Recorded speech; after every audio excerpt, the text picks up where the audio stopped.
And good evening. Welcome to Coach's Corner here on this Wednesday evening at the Highlander Activities Center. Are live on YouTube on the Highlander Activity Network. And welcome. I'm your host, Paul McDonald. A great show for you tonight, and we're going to get right into it. And we've got, starting things off, one of the seniors here at Valley City High School, Tucker Johnson, joining us. Tucker, how you doing? I'm doing good. Yep.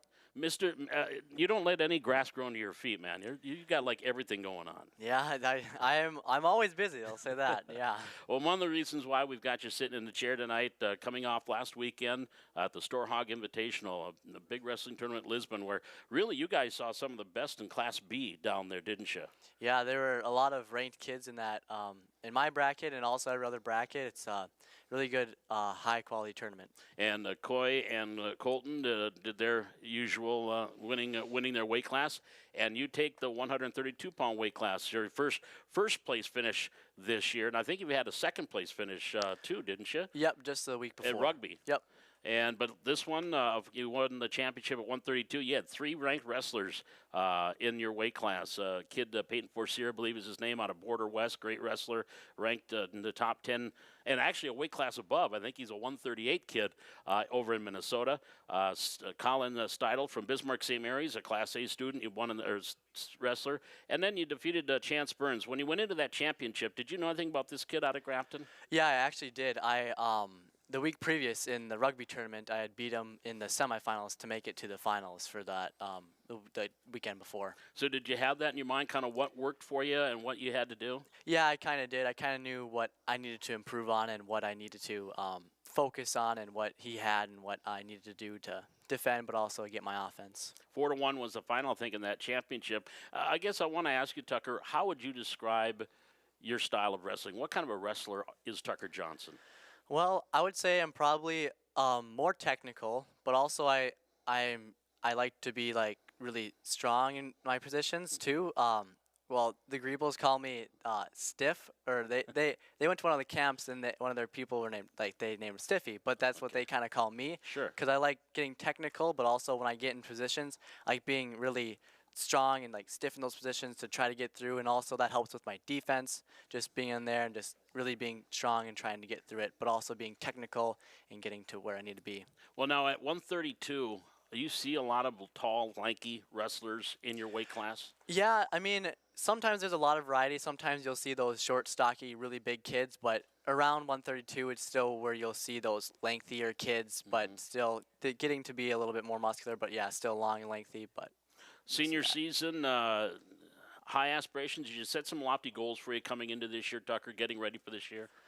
Yeah, I was just looking to get better each match, but also having the end goal of placing high on the podium, even getting to the championship round. That's my goal looking forward, but also just taking it match by match and day by day and getting 1% better every day in practice, but also getting better with every match I wrestle. And having guys like Colton and Coy and some of the wrestlers, Broden Muskie, and just that wrestling room in general, gets pretty competitive in that wrestling room, doesn't it? Yeah, it does. It gets really competitive, but it's also really great to have that competition because it's a really great tool that most other wrestlers don't get, because I get to wrestle with 2 of the best wrestlers in the state, and just as a practice partners daily. So well, not only wrestling, like I said, he lets no grass grow under his feet. He's a little bit of everything. After he won at 132 on Saturday, then he came and had a solo at Cafe Concert on Saturday night. What was more nerve-wracking, wrestling for a championship at 132 or singing in front of the crowd? I mean, it's a little bit of both. I mean, the wrestling was maybe a little bit more nerve-wracking, but also the singing one, it was maybe just the same. It's like the same feeling, but different almost. It's kind of weird with the. And you also do speech, and you haven't had a chance to compete, but this weekend you're going to get a chance. Yes, I will be doing that. What are you going to be doing? What are you going to be working on? I will be doing my storytelling, serious duo, and humorous duo. And I know we've had pretty successful so far. I think we have like about 8 or 9 state qualifiers already. I think so. I don't really know the details, but I know we have. I know you've been busy. But I've been keeping a track of it for you. But the speech has been doing quite well. But so now as you get back to wrestling here, as you look at your senior season, Tucker, any memories that you think back on throughout your years of wrestling that you stand out for you? There's so many events. I mean, one that's kind of neat that I think about that sometimes when people ask a memory is, it was a couple of years ago, I think 3 now. It was we were at a duel and we needed 4 pins at the end to win the duel, and I think Colton got a pin, and then Coy got a pin, and then I was up and I needed the pin to win the duel because we knew the next person up, who was Logan Navarra, Yep. would get the pin, and I needed to get the pin, and I went out there and I got down there. I don't know what I took down, but I know I got an arm bar. I rolled them over, and it was just, the crowd went crazy, and it was just a really great event. And, That was here. no, that was Or actually, was that on the road? I huh? think it was on the road. I think it was in the West Fargo or something. Okay, it was probably a big duel too. Probably was West Fargo. I'm trying to think if I'm sure I was there doing that. But anyway, that was, I know that when you were Wrestler of the Week, that was the question that they asked, and that was the answer that you came up with. That so that's probably something that's always going to stick out for you. Final question now for you, Tucker, as you get we're a month away, less than a month away from EDC and getting ready for the state. What do you want to accomplish here before the end of this wrestling season?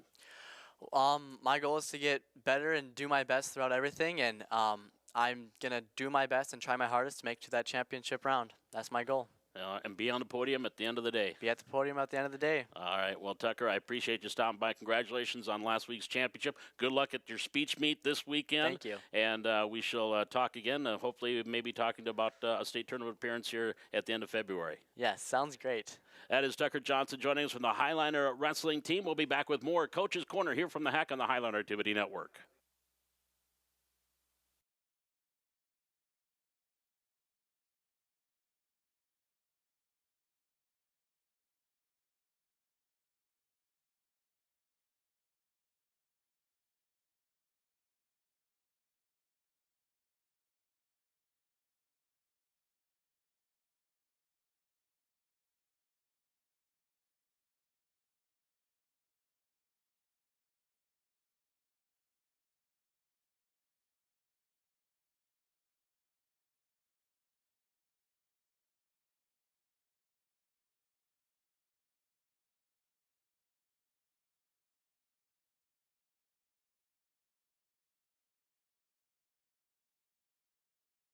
Back here on Coach's Corner, here on the Highliner Activity Network, live on YouTube. And we are joined now by another senior from the Valley City Highliner girls basketball team, Brooke Egermont, joining us. Brooke, how you doing? I'm doing good. How about you? Oh, I'm fantastic. Always great on a Wednesday night when I get a chance to talk to some of our athletes. Now, I guess first off, congratulations, 1,000th point last night. And you did it the way you normally would do it, at the free throw line. Yep, basic free throw line. Yep. So it's just nothing. And now, I guess I wanted to ask you, after you hit the first one, that was the 1,000th point. You know, they stopped the game, they gave you a ball. Were you like, let me finish the second one and then you can do all that? Yeah, I was kind of a little nervous going back for the second one, but thankfully it went in. Yeah, it was nothing but net, Yep. if memory serves. But so congratulations, the sixth Highliner to score 1,000 point. And next, the last one to do it was cousin Taryn. Did you guys talk at all here as this was getting closer? No, not really. I mean, she was there supporting last night, though, so that was good. Yeah, that was at Fargo North, and 54-43 back to the game. A big win for you guys last night, wasn't it? Yes. 2-point win. It was big. Yep. What was kind of the message in the locker room as you guys got ready to get out there and take on the Spartans, who were right kind of middle of the pack in the conference? Yeah, basically just go out there and get it done. Easy as that. Yep. And what were the Highliners? What do you guys got to do to get it done? When things are going well for you guys, what is it? Yeah, well, last night the main key was not to let them get hot at the 3-point three-point line because they were big 3-point shooters. So. How about height-wise? Did you guys look like you matched up pretty well that way? Yeah, they only had one main post, so me and Carly had an advantage down low. And then defense, because it looked like every time you guys would get a lead, they would make a little bit of a run, but you were able to hold them off a little bit. Is that something you feel that the defense is one of the strengths of this club? Yes, our length is huge. That's a pun, no pun intended, right? Length is huge. Yeah. Well, now, as you get ready here, you know what? We got Fargo Davies coming up Thursday night and Devils Lake coming up on Friday night. They always say the most important game is the next one. What do you expect here out of Davies on Thursday night? A lot of ball pressure, and they're a good 3-point shooting team as well. So you're going to have to defend the perimeter? Yes. And then for you as a post and working down low rebounding, I suppose they're going to be counting on you to get those missed shots. Yes, they have one big 6'2" post, so he'll be hard down there. You'll be battling down there. Yes. I guess just looking back to Brooke, and you've been playing basketball how long? Ever since you could walk? Yeah, especially like the 3rd grade. I think Parks and Rec. At any time, you're like, I'm good. I want to, or basketball's kind of in your blood, isn't it? Yeah, kind of basketball all the time. Always good to be touching basketball.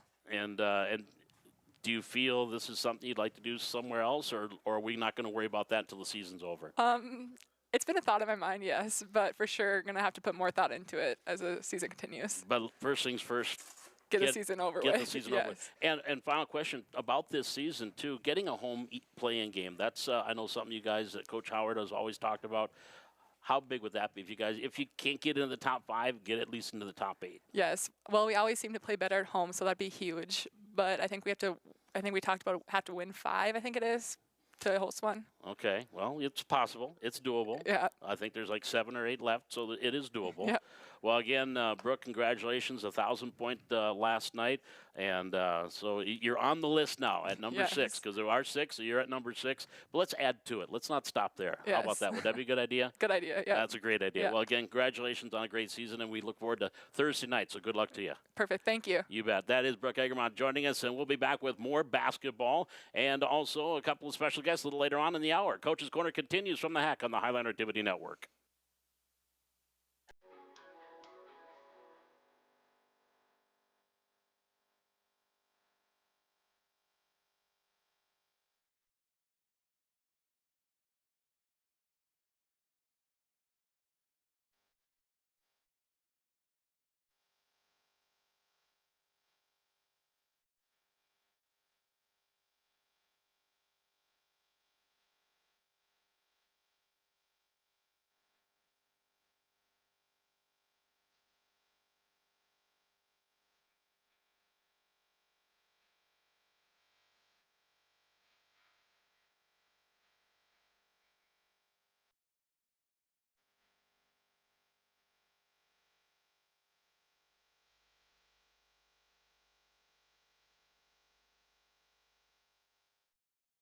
Back here on Coach's Corner on the Highliner Activity Network on this Wednesday night. So we just talked to one of his players. Now we're talking to head coach Jimmy Howard of the Highliner girls. How you doing? Good.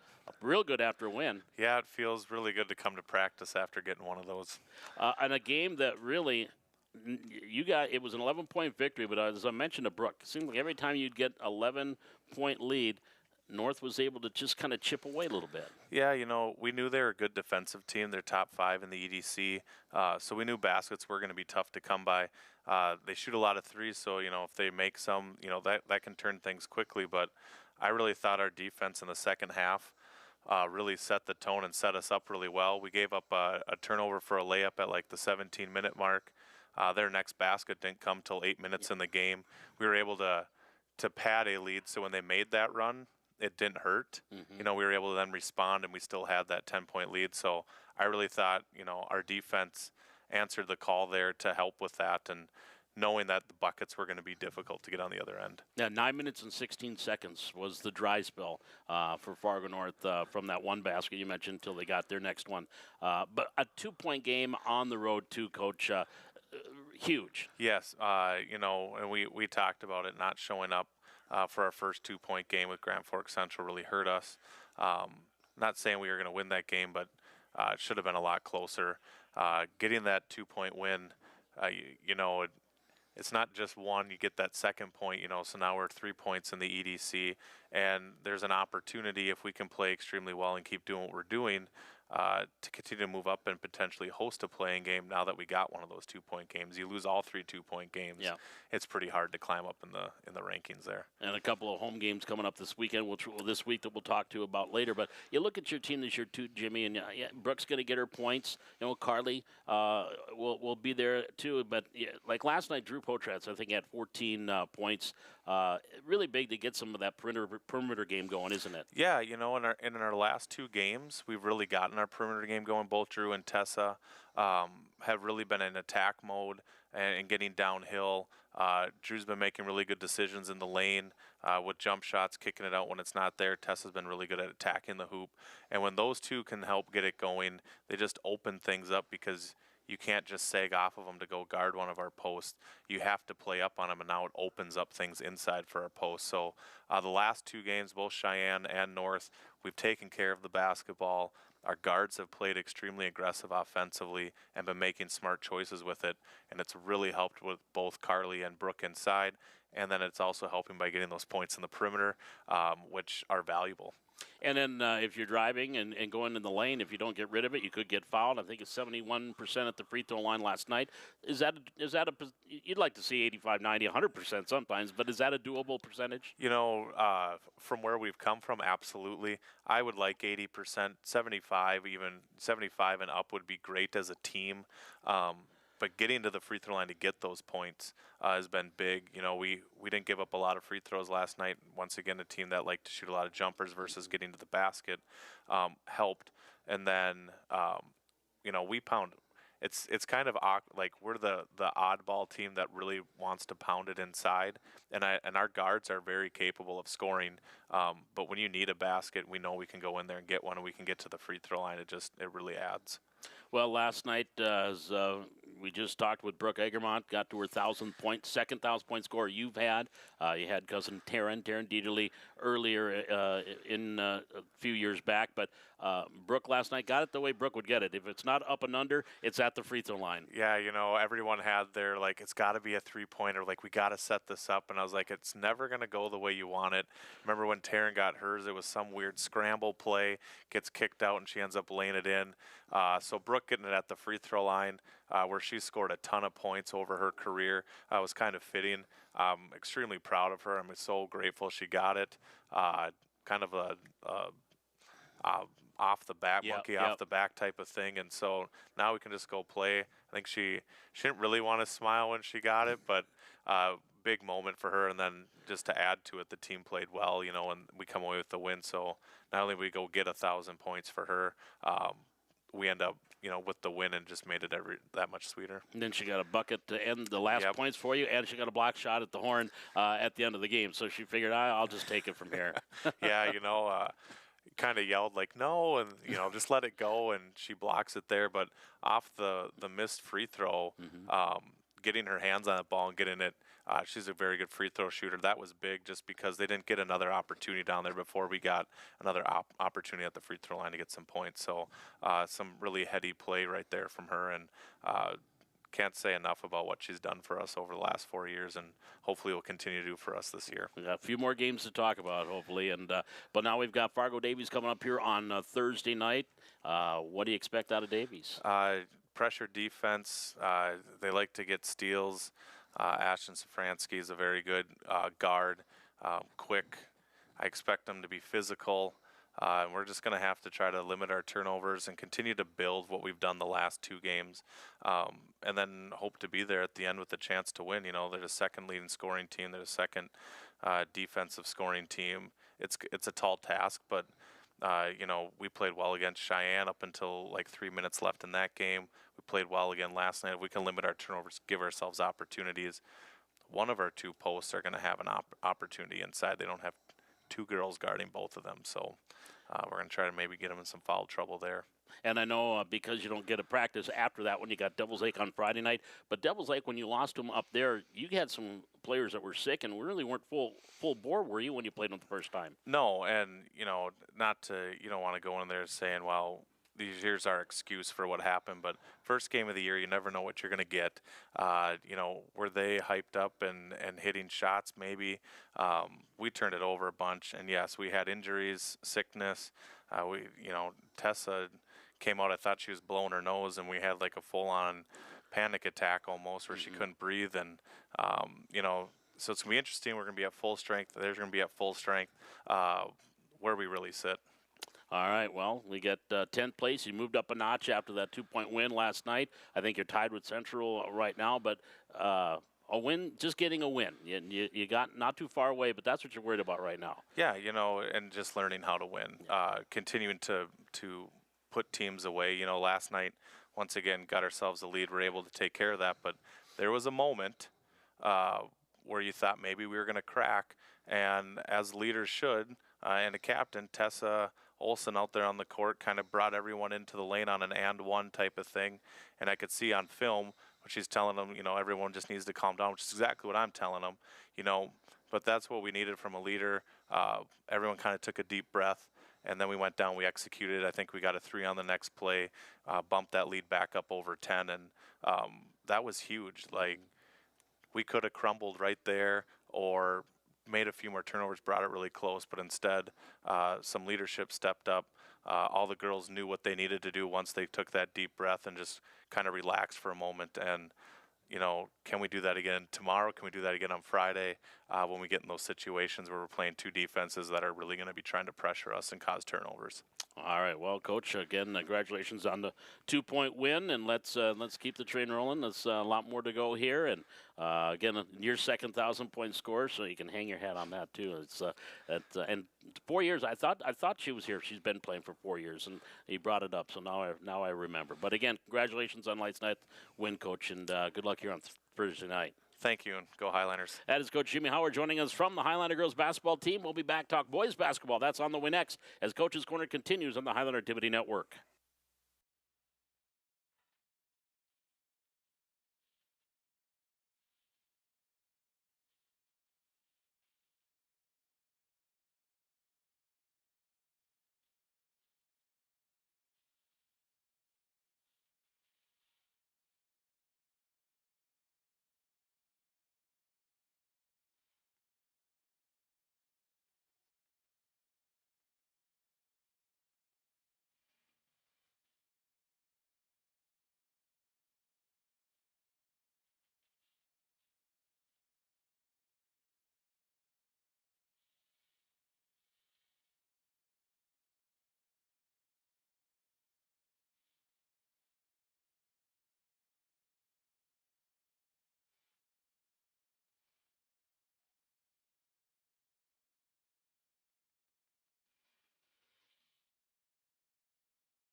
Back here on the Highlander Activity Network here on this Wednesday evening, and now we're shifting gears to boys basketball. Head coach Ty Terry joining us from the Highlanders. How you doing? Hey, I'm good, man. How about yourself? Oh, I'm good. I'm good. I wish we were talking about a win last night, but you know what?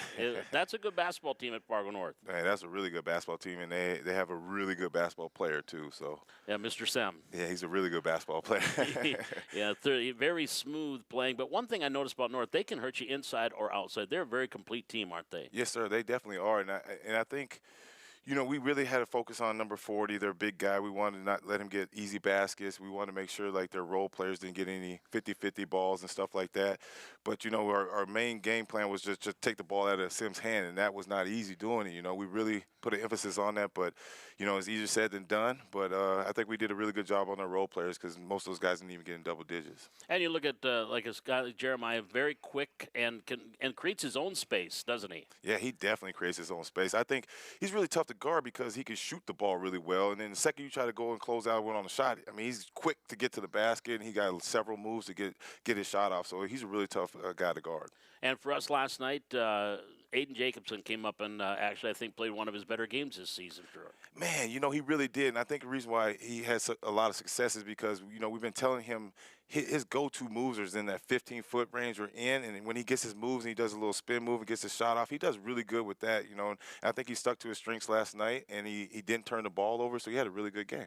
And, of course, Sikora had another, Zach has another one of his. He's just been a steady player for you guys, hasn't he? Man, he's been our most consistent player for sure, and I just noticed last night, I tried to run some plays for him because he was kind of forcing the issue a little bit because, he's used to scoring and getting buckets, and I know North really put a focus on him, and that's why why I was trying to tell him, just relax a little bit and let the game come to you. You're a really good player, so don't force things. And I think he just pressed a little bit last night, so we got to get him to calm down and see the game and make reads now because everybody's going to set their defense up for him. And you had a little bit of a run there late in that second half, and kind of made, I think it probably made their coach a little nervous because they had to put their starters back in.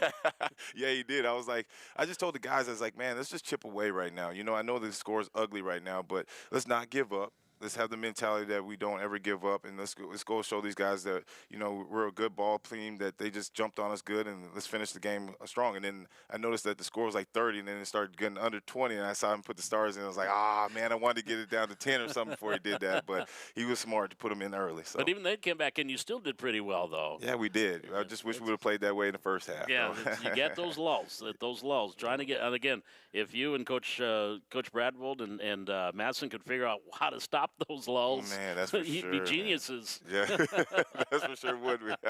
Yep. But now you got Devils Lake here on the road. You get the long trip up to Devils Lake on Friday night. And what do you expect here out of the Firebirds? Man, the Firebirds are looking good right now, man. They're really hot. They've been beating a lot of good teams. I saw last night they beat South too. And the scary part of them is that they have really athletic front court. Their front court is really athletic, and it's hard to match up with those guys. But their guards are really relentless on what they do. So you gotta come ready to play. You gotta match their energy, and that's what we gotta come to do. We just match their energy and make sure they don't get those easy baskets and those runs that they got on us last time. Now it starts the second half of the conference season. You're seeing teams for the second time. That was your first game, I think, of the season. So how has your team gotten better from game one? Do you feel that you're in a better place, aren't you? Yeah, we're definitely in a better place. I think we're doing a lot of things better. We're taking better shots. We're playing a lot better defense. And I think the biggest thing that we're not doing better is the lulls. We keep having these freaking times where we're like 5 minutes we're not scoring, and then we get a couple buckets and it's like 2 minutes we're not scoring, and at the times we're not scoring, people go on runs and it's hard to get back in it. So. Well, let's get a W here on Friday night and get back into it. And I know the last time we played Devils Lake was a great game. I think went to overtime last year. But let's pick up a win here on Friday night. How about hey, that? that's the plan, man, and hopefully we get it done. Get that W. Next time I get you in the chair, we do want to talk a little bit about your Mr. Basketball Academy clinics. Well, real quick, they did start it on Monday. Can folks still sign up for it? Yeah, they can still sign up for it, and we still got all the kids coming in. We'll go through February 18th. So if anybody wants to join now, definitely feel free to do so. How can they do that? You'd have to register through the Valley City Parks and Rec, and then you go through them, and we get you all ready to go. All right, Coach, appreciate it. All right, thank you. You bet. Coach Ty Terry joining us on the Highlander Boys Basketball. Back with more Coach's Corner from the Hack on the Highlander Activity Network.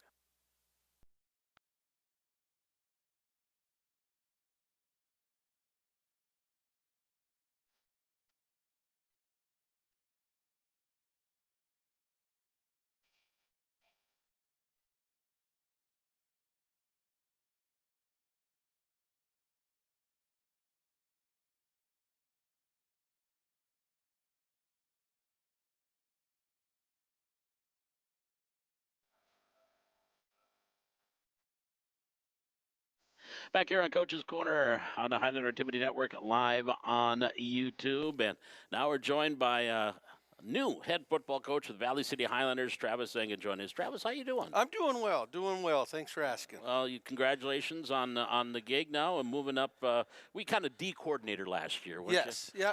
I was the D coordinator this past fall. So with Scott, we'll say retiring. Yeah, so I was hired and looking forward to the fall. Well, I know people know you. About 90% know you. 5% kind of know you, and another 5% that have no idea who this guy is.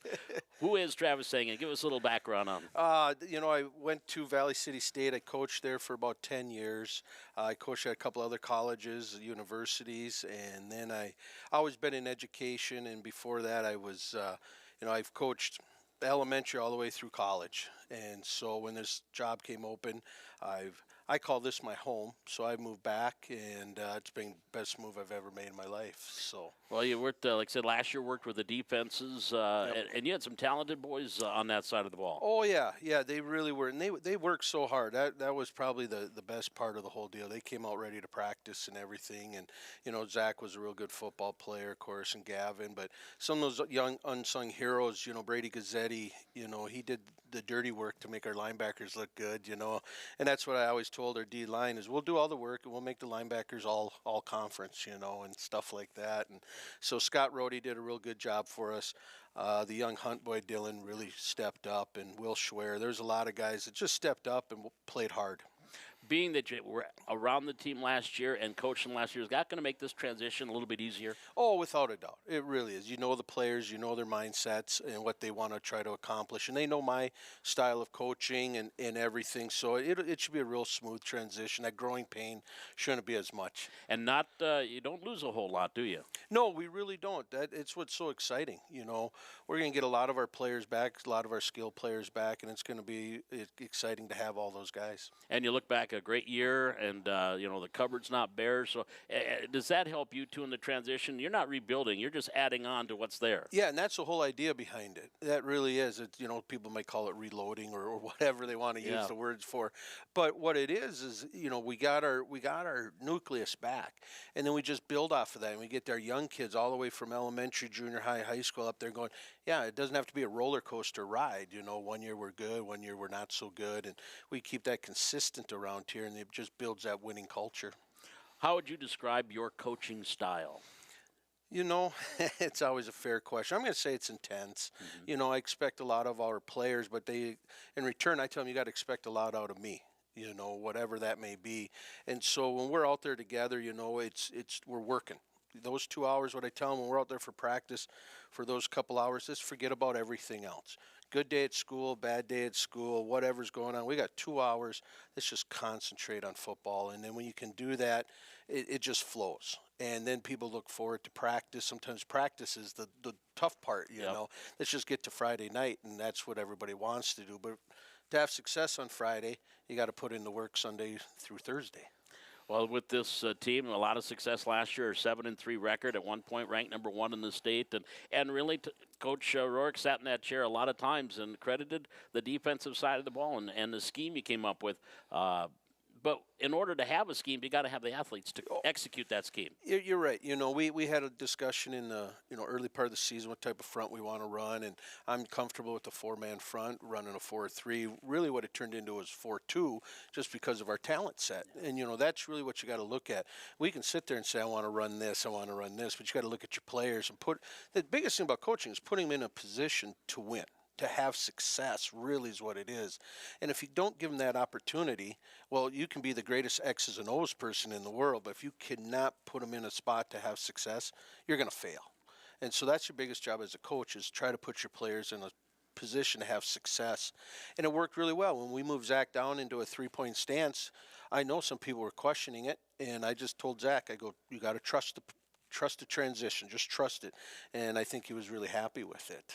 So. And you faced some very talented offenses too, and different kinds. You had running offenses, guys that like to put the ball in the air. It made your job a little more challenging preparing. Yeah, there was no doubt about it. Wahpeton probably was one of the more challenging. They run an RPO, and they run it really well, and they have for a number of years. And so that was a challenging game. I mean, on paper, at the end of the day, they probably said, "Wow, we did really well." Well, I was never I was nervous that whole game because they can break it at any time. And I tell you what, our players bought into the belief of the system of what we wanted to accomplish, and it was awesome. And that was kind of our kicking point. Then we go play Jamestown, which is the opposite. They're going to go 5 wide, and they're going to put pressure on our DBs. And so you can sit back in a soft zone and try that, or you can rush them, blitz them. And, we did a couple different blitzes against them that they struggled picking up, and they fumbled the first couple snaps, which really helped us out a lot. But it gave belief in our team, and that was probably the biggest thing. Is we got belief, and their team got frustrated, because they were used to running up and down on teams, and when they couldn't do it, you could see the frustration out of them. So, and that's football in general. I'd have to say that was a highlight of the year, beating not only the defending state champ, but the team that won the state championship again later on. That had to be a highlight of the season. Oh, without a doubt. You know, like I said, and all of a sudden the kids, we beat Wapatum, and then we beat Jamestown. The kids went, "Hey, we can win. You know, this is happening." And yeah, you know, Duh. yeah, you know, and so you can once you know everything's a hump. Okay, now we're over that hump. So now this fall, that's just got to be the norm. That's just got to be the average. We're going to go in there. Not that it won't be a hard-fought game against them, but we're not going in praying and hoping. Yeah. We're going in there going, well, we're going to win this game with that belief. And that's hopefully what we're changing for every year after that. Final question for you. You got 7 months before you get them, but it's a year-long process, isn't it? Getting them in the weight room and getting them into that mindset. Yep, and that's the biggest. You know, I was just talking to Coach Terry and talked to our strength coach and Coach Larson. Everybody said, "Hey, this has to be a 12-month commitment. Not that we got to have them every single day for 2 hours and stuff like that, but they got to be thinking on that same path." So, we don't start till August 3rd, but they'll be starting way before then. And it's like I said, it's just to keep them working and knowing that probably the thing I want to teach them is hard work will give you opportunities. That's what it'll give you. The more harder you work, the more opportunities you'll get in life, and that's hopefully what they get out of it. All right. Well, Coach, appreciate joining us tonight, and look forward to seeing you a lot here in the fall and chatting here on the show. And congratulations, and have yourself a great day. I will. I appreciate it. Thank you. You bet. That is Travis Ingham, the new head football coach for the Highlanders, and we'll be back with more Coach's Corner here from the Hack on the Highlander Activity Network.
Activity Network on this Wednesday evening, live on YouTube. And now we're going to get off of the basketball court. We're going to go on Frozen Pond.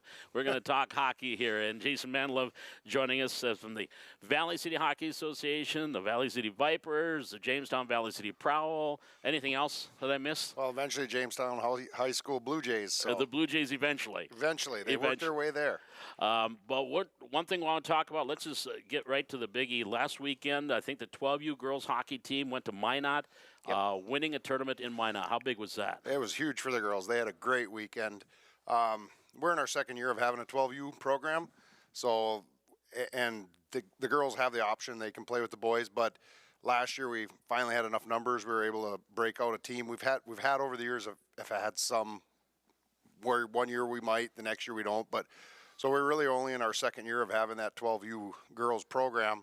And for them, some really talented girl hockey players that have come up through the ranks here in Valley and Jamestown. It's a co-op team, so it's some of our girls from Valley, it's some of the girls from Jamestown, and it was pool play. We went 3-0 through our pool play. Had a really exciting semifinal game. Took a pulled goalie on a power play with a 6-on-4 advantage to tie things up, send it to overtime. We won. Had a power play in overtime, won in overtime, went to the championship game, played a 0-0 after 2 periods, come out, got behind by 1 in the 3rd period. The girls came back, and it's really a position they haven't found themselves in, having to battle back, and they had to do it back-to-back games. Got it tied up, got a go-ahead goal, and then Addie Gerhardt hit an empty netter to ice the game for us, so we were able to walk out of there as the Border Cup champs for the year. So that was really big for the girls. They finished 3rd at state last year, got all but 1 girl back this year and added 1 this year, so same size team. And so it was that was really exciting for that team. Back on the Viper end of things, the the little squirts, the 10U boys. Shouldn't say little. Some of them aren't so little. They've had a couple of really exciting weekends. Actually, they've had back-to-back weeks of tournaments.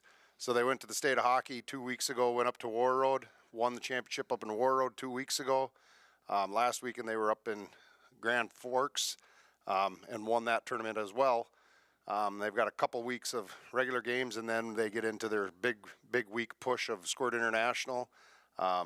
So they should do pretty well in that tournament this year too. So, and you know, we're kind of halfway through the season, but we're in that grind where it's going to run through pretty quick here, and before we know it, the high school teams will be playing their state tournaments and going through their conference play, and we'll be following behind before too long with our Prowl state teams as well. So, Well, you mentioned this 12U team, and I believe this year there's no girls from Valley City on the Jamestown varsity hockey team right correct now. this year. But with this 12U team, maybe in 2, maybe 3 years, we're going to see a good influx, aren't we? Yep, we should, and they actually had girls last night didn't have practice because there was a high school game, so they all got together over in Jamestown, and it's a really cool group of girls, and I'm helping coach the team, and reluctant with my daughter being on the team. I don't always think that's a good plan, but got coaxed into it, and it's been a lot of fun, and it's been really a good group of girls because our 12U team is actually basically combining 10U girls and 12U girls, so we have about a 4-year age range across those girls, and when you think of a 4th grader to a 7th grader, there's a lot of change that happens in those years, and just how well they all get along, and how they is so positive on the bench. I've never been around in any of the sports I've ever played. I don't think I've ever been around a group of people that are so positive about, you know, they don't dwell on if something bad happened. They're on to the next thing, and you know, their practices, you know, you always say practice hard to play hard, and some days I scratch my head how we get anything out of a practice, and then we go out in the weekend and you're just like, all right, that's how it can go. Oh, okay. All right. I didn't see this at practice, but now I'm seeing it. A couple of games this weekend, too, with I think West Fargo's one of them. Yeah, we got double headers. We've got Devils Lake and Jamestown for the 12U on Saturday. We got 2 games there, and then on Saturday or Sunday, we're in West Fargo for 2 games. So. And any more games that we're going to have at the youth sports complex? Any more home contests coming up? Oh yeah, we've got steady games all the way through here to the end of the month. So it's going to be busy now. One thing, coaches, that it's always hard to find a coach, but it looks like you guys always have a great group of parents that can step up and help you out in the coaching ranks. Yeah, we really do. I mean, we some years we have really good support from college kids that are able to help out. We've had a pretty good group of parents that have been following their kids through the program here in some regards. Jamestown has quite a few coaches over there that they're able to add to it. So, yeah, it's not like every year we go into it knowing who's going to coach, and we usually can find them, though. So. We got a couple of former Vipers that are standing waiting in the wings are going to be joining us here. A couple of the varsity hockey players from the Blue Jays. And just what goes at the end of the year now, Jason? What kinds of things does this team work towards? Were all these games, all these tournaments, what's going on at the end of the year when you get into probably March or late February, early March? Well, so yeah, the Prowl teams, they all work their way towards a state tournament, and they get ranked based on their year. Number of teams, and they get bracketed. They go have a state tournament, and so then you'll have a state tournament champ at all of the different levels that are had throughout the state. Those are held at different venues. You know, some years we host it here. Some years, last year the girls were in Watford City. You know, it kind of rotates around, and we get the option to host those tournaments as it's usually asked in the spring of the year. So we put in, you know, if we want to, if it's one that can work for our, you know, here in Valley, we can get, some of the tournaments are too big where we just can't get all the teams through on the sheet of ice with the single sheet, but so we have to kind of gauge it by the size of, you know, how many teams there are going to be in that tournament, and that's kind of what we look at. We get through that tournament, a lot of the kids end up playing some level of spring ice hockey, and some teams, and we'll have ice on the rink until mid part of April. So. And also at the sports complex, if people want to watch, there's you guys have a streaming site, I think, for hockey. Yeah, we have a live barn system. It's an account system, but yeah, Jamestown and Valley both have live barn, and it's it's a huge company that comes in and puts all the camera stuff, and it's been a work in progress, and it's finally got working properly. It's it's taken a lot of technical calls with support and a few different people getting frustrated and handing off to the next guy, and finally we've gotten it kind of got it squared away, so it's working. Final question for you, Jason. Also upgrades to the, I know, was it 2-3 years ago we got new boards put in. How are things there? 4 years ago. It's already been 4 years? Yeah, we bought them 4 years ago, put them in, so Is it about time for new ones? No, no, we're not doing that. Right, we're not doing that anytime soon. No, we did that. We got some spectator heating 3 years ago. We added a dehumidifier ahead of last season to pull some of that humidity out and not have to have the ice knobs that these two had to endure when they were little kids and getting tripped and falling on their butts. And whenever we would have a big warm day and it would start dripping from the ceiling in there, so that dehumidifier was very, very well worth it. And then this last year we purchased a brand new Zamboni. Yep. So new Zamboni, Pucklick stepped up and provided major sponsorship for it. So it's got a wrap that was put on from a company in West Fargo called Sign Badgers. So it's all wrapped up and it looks like a Denali pickup. So it's pretty sweet, Greg. And having that community support really helps your programs, don't it? Oh, absolutely. Youth sports, it doesn't matter what the sport is. If you don't have the youth sponsor, the community support to support that stuff, doesn't matter what the sport is. Everybody says hockey's expensive, so are all of them. A pair of sneakers isn't cheap either anymore. So, being able to get that support and offset all those bills, refrigerant to put in a ice plant's not cheap anymore either. We know if we find that out every now and then. So, and when you have success on the ice, that helps too. Yeah, we're every year we top our numbers. We've had 80 registered hockey players this year in our program, and it starts with the littlest ones. And we've got 3-4-year-olds that are starting to walk and starting to skate, and they're trying it out. And so we got about 30 termites in the program, and then probably about 15 ice mites, 15 or so squirts, and then it spreads out as we go up through the other ranks. So. Well, again, appreciate you stopping by, Jason. Always good to talk hockey with you, and congratulations on the success so far. Let's keep it going and see what happens when we get to that state level. We'll probably have you in that chair talking state championships as we get into that portion. We'll see. We don't want to get too far ahead of ourselves. First things first, this weekend. This weekend, and then next weekend, and the next weekend. Yeah, one at a time, right? All right, Jason, again, thanks for joining us. Appreciate it. All right, thank you. You bet. Jason Manlove joining us from Valley City Hockey, the Vipers, and the Jamestown Valley City Prowl. Back to another more hockey for you coming up here on the Coach's Corner on the Highlander Activity Network.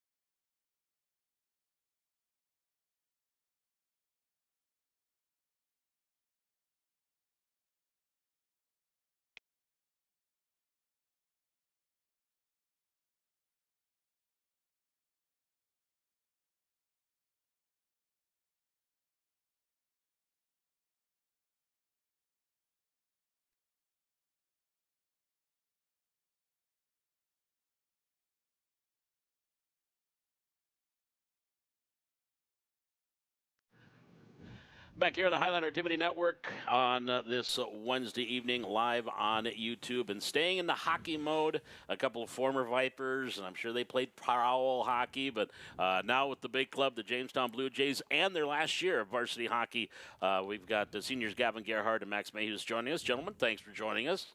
How was practice tonight? It's a good one. Getting ready for North tomorrow. I was going to say, we got Fargo North coming up here tomorrow night. And but first, I guess, just your thoughts. I'll start with you, Gavin, your thoughts on the season up to this point. The season, the start was a little rough, and we couldn't find our footing. We were too focused. I think we were too focused on trying to repeat what we did last year, but this year is just a completely different team, and now we're starting to figure out how to play our game with the team we got this year. And Max, last year was a great year. I think you won the West, but now this year, do you feel the team's starting to get in that groove the way you played last year? Do you feel it's coming? Yeah, for sure. I mean, last year we lost, the number 1 and 2 point leaders in the state, so we just had to have a few guys step it up this year, and I think we're starting to figure it out. Was it Minot just the most recent game, the dreaded Magicians? And you had a lead on them, I think, and they came back, didn't you? Or did they lead the whole game? No, we led the whole game. Okay, well, sorry about that. Sorry to bring up bad memories, but now with Fargo North, what are you expecting, Gavin? What are you expecting out of Spartans here on Thursday?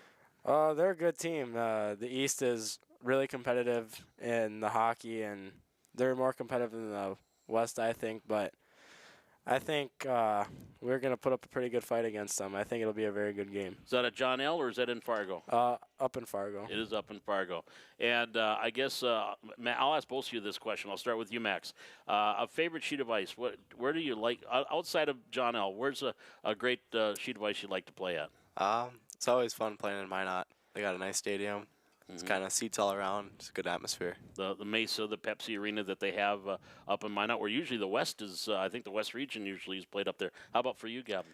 I got to say the VFW in Bismarck, that's where the West region's held when it's up in Bismarck. But I like that rink a lot. It's surrounded by stands, and when big games come along, the atmosphere is unreal there. Bigger sheet of ice, because I know there are different sizes. There's different sizes of ice. Do you like a bigger sheet or smaller? That's hard to say. Sometimes I do prefer the smaller sheet of ice, but then when you play a really good, fast team, I prefer the bigger sheet of ice because then we got more room to work with. And smaller sheets, we just go up and down quicker when you got a fast team, and it's hard to keep up with them. Could you maybe, if you have a fast team, turn the heat up a little bit, make the ice a little sloshier? Wish, but I don't think we'd be able to do that. I don't think you probably could do that anyway. No, I don't think so either. Max, I'll ask you this question. We've got, a month or so here left in the regular season before we get into the West region and in the state tournament. What do you look back on as your senior year? As what's a memory that stands out for you, not just this year, but in your hockey career? Obviously winning West Region last year was really cool. Jamestown hasn't done that in a while, and to be a part of that, it'll always stick with me. How about you, Gavin?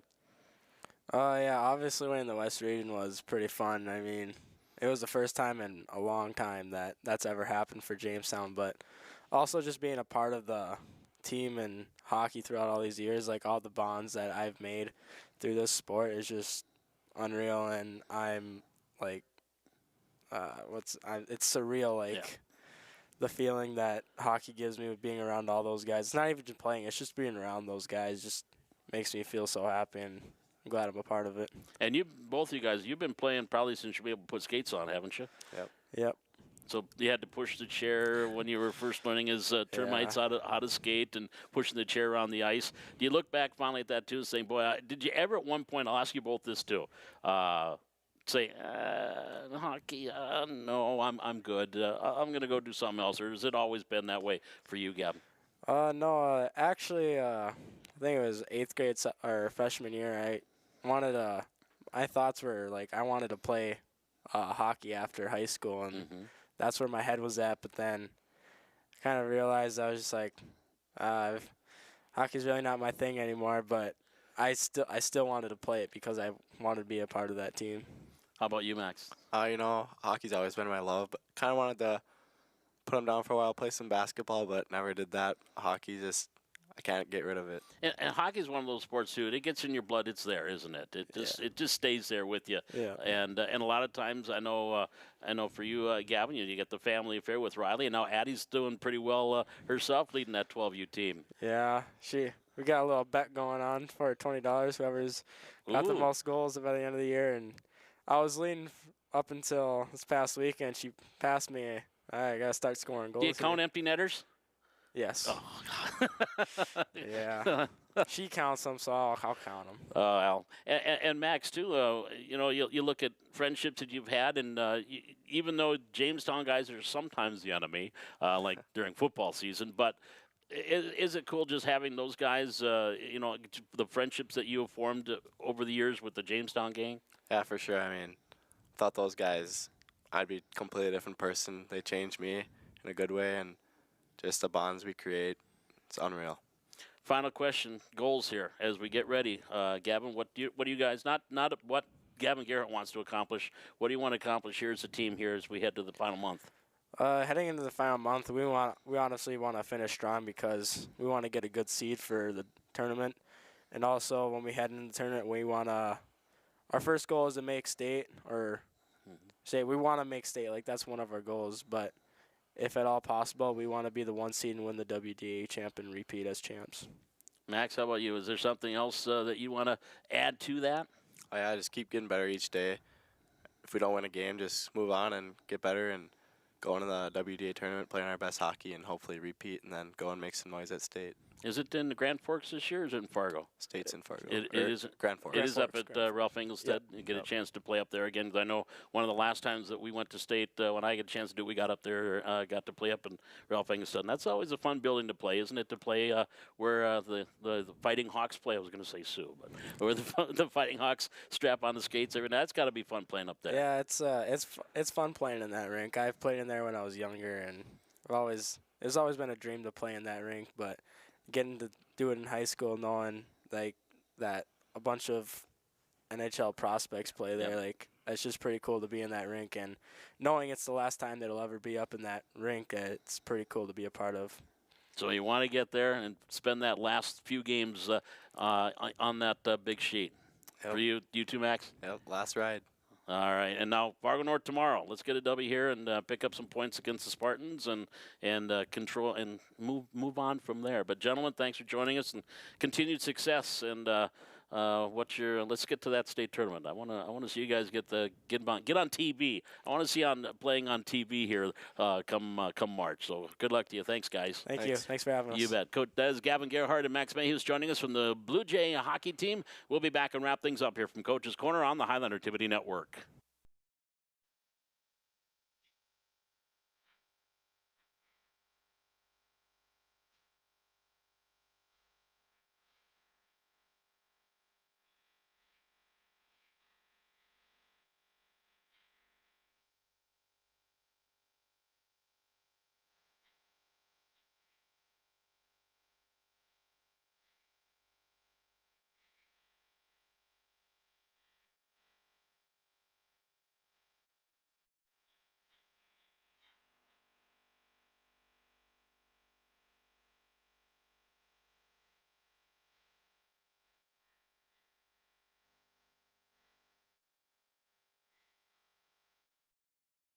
And back here on the Highlander Activity Network and our Coach's Corner on this Wednesday night, wrapping things up. And as we always do, here's what's coming up on the Highlander Activity Network. Again, girls basketball tomorrow against Fargo Davies. And that'll be the C Squad will be first at about 5:30, 5:45. Then the varsity to follow. And then girls basketball again on Friday night. And that will be against Devils Lake. And a big one with Devils Lake. Both are going to be big games for the girls. Is right now in 10th place in the EDC. A chance to try to move up 2 spots here and get into that number 8 spot, which means they would be hosting a play-in game when we get into the early part of March. So that's what's on the horizon next here on the Highlander Activity Network. And that again will Davies here on Thursday, and then Devils Lake coming up on Friday night. And hey, if you're looking for something to do on Saturday, yes, it's going to be a little cold, a little icy, but why don't you come out here to the Hack? The robotics team is going to be hosting a big meet here. I think 20 teams are going to be here. It's going to start about 9 o'clock in the morning.